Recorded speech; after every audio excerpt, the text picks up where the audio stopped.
This is an intro video for the Dictate Tactical Training Program's Law Enforcement Defend the Vest course. What we're doing in this course is stopping someone to be able to use the vest against us. We have the course broken down into two sections. First section is what we call the before. Second section is what we call the after.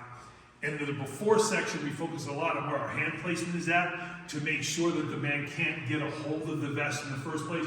So as I'm talking to the man, as long as my hands are above, same side here, I just can take his hands off and stop him from being able to get a hold of me.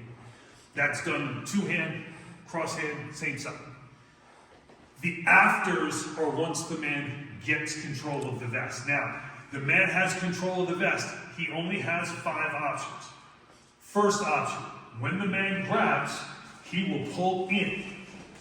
Second option will be to drive you backwards. Third option is he's going to shove you backwards, let go with one hand and throw the punch.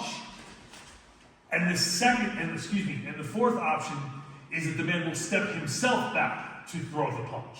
So he's just going to release with one hand, step back, and throw the punch. Those are the 4 different basic attacks the man will use. The 5th option from the front, the 5th option is the man grabs with one hand. If the man grabs with one hand, I'm immediately going to click that there's a weapon in the other hand. So the difference in the attack of one immediately in my mind says weapon, because he has a harder time getting control with the one hand than he does with 2, because he can't shove me backwards to get into control without off balancing himself. The last one that we deal with is from behind.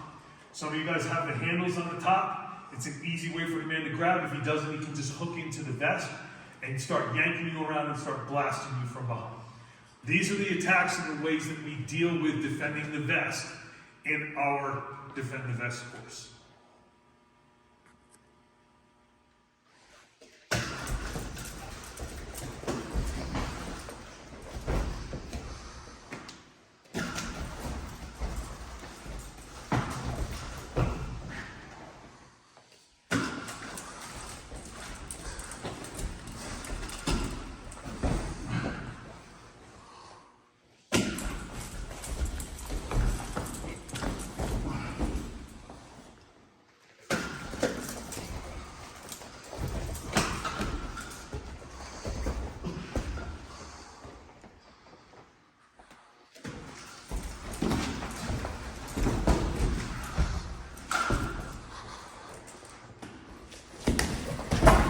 Stop.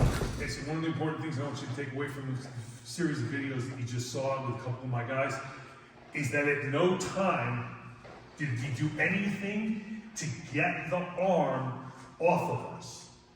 I don't want to take, this is what we call a dead hand. I never want to take a dead hand and make it a live hand, because I don't know what it's going to do. If it's in here, what's the worst thing you can do? Shake me around, move me back and forth. I'm not in any danger of getting hurt here. So I leave them alone. Don't take dead hands and turn them into live hands. I want to control. Control is something that is done at close quarter.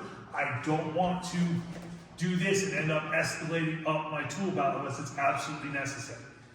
All right? So we want to make sure once the man gives us his body, we want to be able to take him to control. Breaking his arms off of the vest is not the way to get to control. Thank you very much.